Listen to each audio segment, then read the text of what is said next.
Good afternoon students के बारे में डिस्कस किया था। यानी प्रेसिडेंट का ऑफिस कितने नंबर आर्टिकल में है, उसकी powers, normal powers, emergency powers. आज हम बात करेंगे वाइस प्रेसिडेंट, उपराष्ट्रपति के बारे में। So let's start. According to article 63 of the Indian constitution there is a provision of the office of vice president. यानी हमारे कॉन्स्टिट्यूशन के आर्टिकल नंबर 63 के अंदर मेंशन किया गया है कि हमारे देश में एक वाइस प्रेसिडेंट होगा।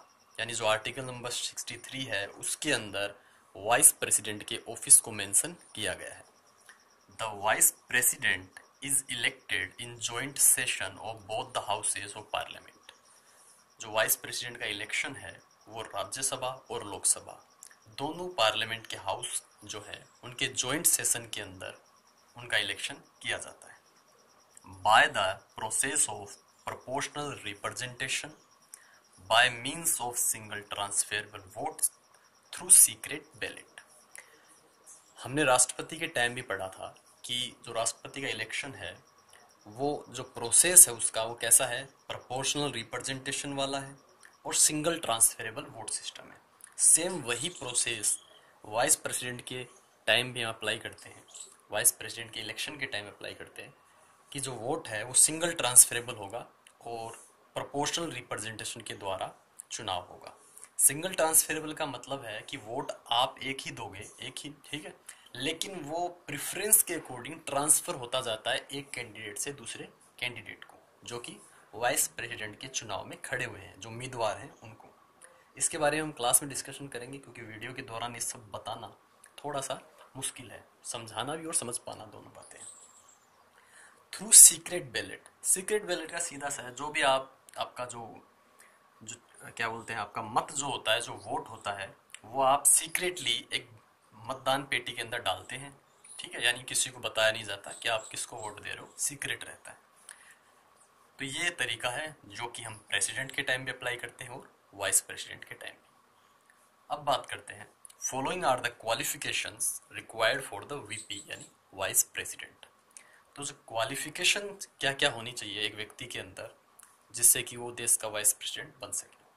पहला ऑब्वियस है, he must be a citizen of India. वो भारत का नागरिक होना जरूरी है। He must be of minimum 35 years of age. उसकी मिनिमम एज 35 ईयर्स होनी चाहिए। 35 मिनिमम है, ज़्यादा वो हो सकता है कितना भी, और सेम एज प्रेसिडेंट के लिए भी है, ठीक है।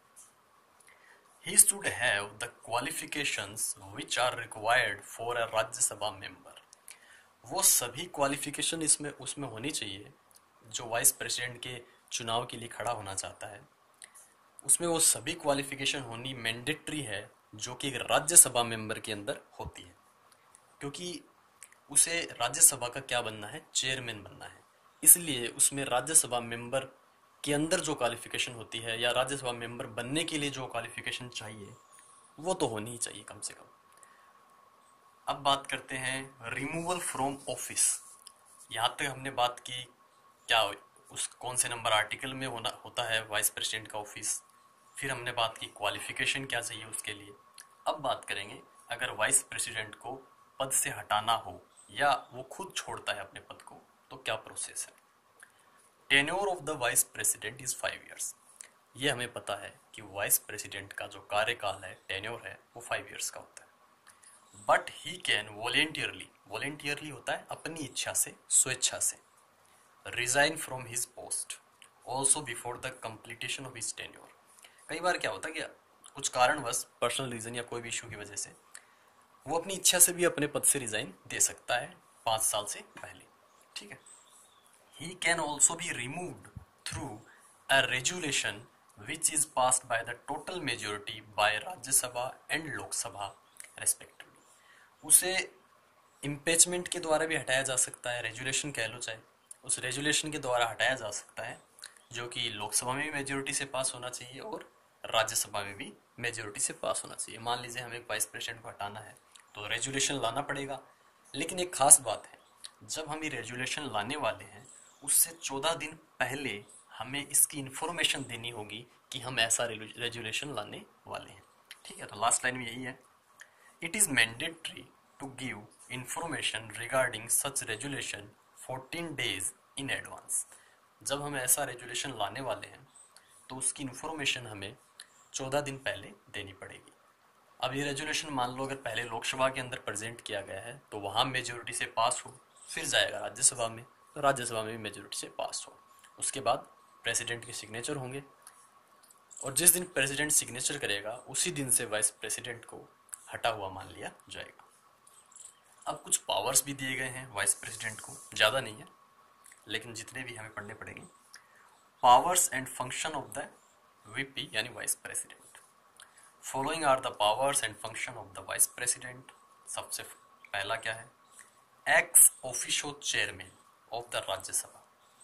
एक्स ऑफिशियो का मतलब होता है पदेन, चेयरमैन यानी सभापति, तो पदेन सभापति होता है किसका? Rajya Sabha.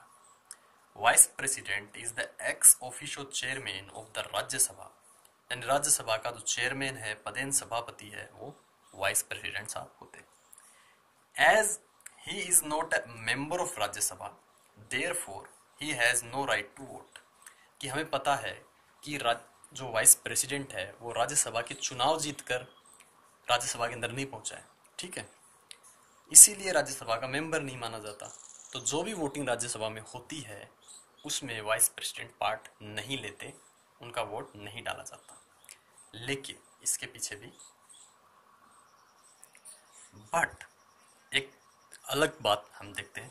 But if the votes in favour and against of a particular subject are equal. मान लीजिए राज्यसभा में कोई मैटर आया है और उसके फेवर के वोट भी इक्वल हैं और उसके अगेंस्ट जो वोट है वो भी इक्वल है, यानी मैच टाई हो गया, कोई भी पर्टिकुलर सब्जेक्ट हो सकता है। Then he has the right to cast the decisive vote. Decisive होता है निर्णायक, क्योंकि अब मैच टाई हो गया, निर्णय हमें करना है कि फेवर में जाना है उस पर्टिकुलर सब्जेक्ट के या अगेंस्ट जाना है। पता कैसे करेंगे? This is the most important function of the VP. तब जो डिसाइसिव वोट है यानी निर्णायक वोट जो है वो डालने का अधिकार किसके पास है? वाइस प्रेसिडेंट के पास। सिर्फ उसी सिचुएशन में वह वोट डालता है, अन्यथा वो वोट नहीं डालता है। जब फेवर और अगेंस्ट दोनों साइड के वोट इक्वल हो जाते हैं किसी भी मैटर पे, किसी भी सब्जेक्ट पे, तब वाइस प्रेसिडेंट साहब वोट डालते हैं और जिस पक्ष में वोट डालते हैं वो ऑब्वियस ही बात है, क्योंकि पहले इक्वल है, एक वोट एक्स्ट्रा होते ही वही साइड जीत जाती है। तो ये उनके पास एक स्पेशल पावर आप कह सकते हो, सिर्फ राज्यसभा के अंदर है। सेकंड पावर क्या है? In the absence of the president he acquires his office. जब प्रेसिडेंट अनुपस्थित रहता है, एब्सेंट रहता है, उस स्थिति में जो प्रेसिडेंट का जो पद है या उसकी जो पावर्स हैं और जो वो काम है वो सारे किसके पास आ जाते हैं? वाइस प्रेसिडेंट के पास आ जाते हैं। उसमें भी कुछ कंडीशंस हैं या कुछ सिचुएशंस हैं, कौन कौन सी वो सिचुएशन हम देखते हैं। The VP acquires the office of the president in 4 case. 4 ऐसे केस हैं या 4 ऐसे सिचुएशन है जब वाइस प्रेसिडेंट प्रेसिडेंट की पोस्ट को एक्वायर करता है।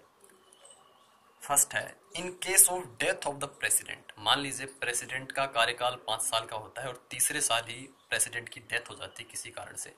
जो 2 साल तक है जो वाइस प्रेसिडेंट होगा वो प्रेसिडेंट का कार्यभार संभालेगा जब तक कि नेक्स्ट इलेक्शन ना हो जाए।